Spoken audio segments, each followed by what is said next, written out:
सामने वाले टेबल से बात सुनने के लिए इशारा हो रहा था, वही इशारा आगे भी सुना जा रहा था। तो फटाफट हमें वहाँ बिठाया जा रहा है, जैसे कोई क्लास टीचर अपने स्टूडेंट्स को डांटता है उस तरह से डांट के हम लोगों को बिठा दिया जा रहा था वहाँ।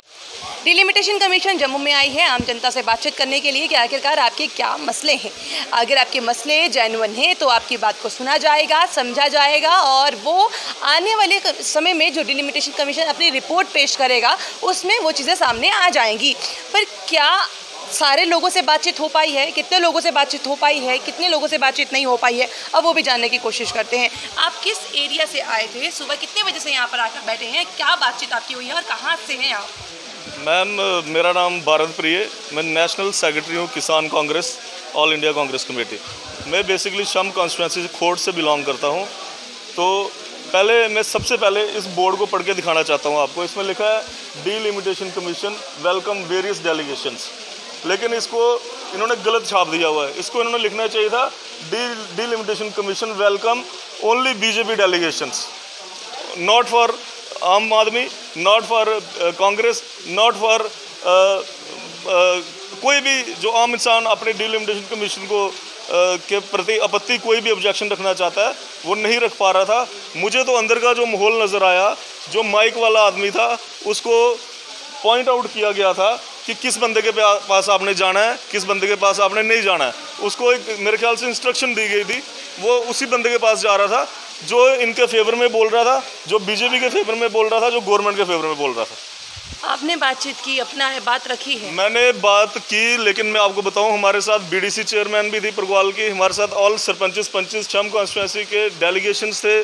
हमने बड़ी मुश्किल से खड़े होके जिद्दोजहद करके जब हम अपनी चेयर से खड़े हो गए, फिर बिल्कुल आखिर में हमें बोलने का मौका दिया गया, वो भी हमने शोर डाला तब। फिर उसके बाद इन्होंने बात सुनी और खाली इतनी लंबी हमारी बात थी, उसको इन्होंने आधा मिनट या 1 मिनट का टाइम दिया और कह दिया कि बस कीजिए, क्योंकि इनका एक माइंड सेट था डिलिमिटेशन कमीशन का कि कौन सी बात इन्होंने सुननी है, कौन सी बात इन्होंने नहीं सुननी है। जो इनको लग रहा है कि इनके माइंड से बात थोड़ी परे थी, पब्लिक की बात थी, उस चीज़ को ये सुनने को तैयार ही नहीं थे अंदर।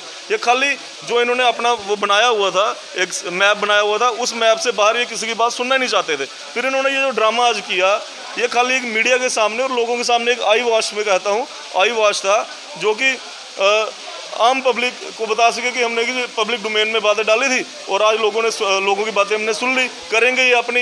यहाँ पे तो खाली एक लोगों को बुलाया गया था बेवकूफ़ बनाने के लिए। आपको लगता है कि अब डिलिमिटेशन कमीशन ने जो आज बातें रखी हैं और जहाँ जहाँ से लोग आए हैं उनकी बात सुनी समझी जाएगी? कोई भी बात मुझे जो इनका अंदर रवैया लगा वो ना तो सुनी जाएगी, ना ही उसके ऊपर कोई कार्रवाई होगी। जो ये कर चुके हैं ये उसको चेंज नहीं करेंगे, जो इनका अंदर हमें लगा सुनने में। क्योंकि मैं आपको पहले भी कह चुका हूँ कि जो बात इनको अच्छी लग रही थी ये उस बात को सुन रहे थे। जो बात इनको लगे कि हमारे ड्राफ्ट के थोड़ी सी अलग हम बोल रहे हैं, उस बात के उस समय ऑब्जेक्शन करके हमें आगे से डांट के बिठा दिया जा रहा था। डांट के? बिल्कुल। जो वहाँ पे बैठे हुए थे मेंबर्स, और माइक छीनने के लिए 3-3, 4-4 बंदे, एक बंदे जो बंदा खिलाफ बोल रहा था माइक छीनने के लिए उसके पास 3-3, 4-4 बंदे आ जा रहे थे। वहाँ पे जो माहौल था वो इस तरह से नहीं लग रहा था कि एक डिलिमिटेशन कमीशन बात सुन रही है। वहाँ का माहौल ऐसे लग रहा था कि भाई अगर आप हमारे फेवर में बोलोगे तो हम बात आपकी सुनेंगे, उसको अप्रिशिएट करेंगे, अगर नहीं बोलोगे तो फटाफट हमें वहाँ बिठाया जा रहा है, जैसे कोई क्लास टीचर अपने स्टूडेंट्स को डांटता है उस तरह से डांट के हम लोगों को बिठा दिया जा रहा था वहाँ पे। तो ये एक क्लास चल रही थी या डिलिमिटेशन कमीशन डेलीगेशन से मिलने आया था? ये इस तरह की बातें जो निकल के सामने आ रही हैं। अरविंदर, मैं आपको एक बात कहना चाहता हूँ, वहाँ पे बीजेपी के अध्यक्ष भी बैठे थे।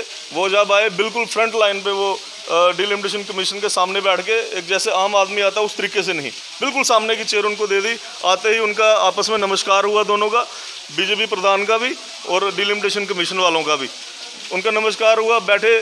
और अगर किसी ने नोटिस किया नहीं किया, मैंने पूरा नोटिस किया बैठ के, क्योंकि मैं बिल्कुल बाजू में बैठा था। जो पीछे से बात सुनी जा रही थी, उसको जो इशारा हो रहा था वो उसी इशारे से जो बीजेपी प्रेसिडेंट जो कह रहा था, जैसे एक बार फ़ोन पे बात आप लीक हुई थी, आपने देखा होगा, उसी तरीके से जो इशारे थे वो समझे जा रहे थे। मुझे ऐसा लग रहा था जो सामने वाले टेबल से बात सुनने के लिए इशारा हो रहा था वही इशारा आगे भी सुना जा रहा था। अब ये क्या हो रहा है क्या नहीं हो रहा है, क्योंकि इस पर ऑब्जेक्शंस भी लोग उठाते हुए नज़र आ रहे हैं और ये भी कहते हुए नज़र आ रहे हैं कि बात हमारी सुनी जाएगी। अब किस तरीके से क्या होगा ये तो आने वाला समय ही बता पाएगा, क्योंकि बात अगर की जाए 6 मई की तो 6 मई को ही रिपोर्ट आनी है और कल जो है वो कश्मीर में जाने हैं। जितनी भी इस समय डेलीगेशन जो समय आई हुई है, जो डेलीगेशन से मिलकर जो है कश्मीर जाने वाले हैं, ताकि कश्मीर की डेलीगेशन भी आए और अपनी बात को रख सके। पर अब आखिरकार क्या बात होगी क्या नहीं होगी ये तो आने वाला समय ही बताएगा। और सबसे बड़ी बात है 6 मई को ही पता चल पाएगा कि आखिरकार असल में आम जनता की कितनी बात इन दिनों में भी सुनी गई। आप लोग इस तरह से बने रहिए जम्मू परिवर्तन के साथ। मुझे और रोहित जी को दीजिए इजाज़त। नमस्कार।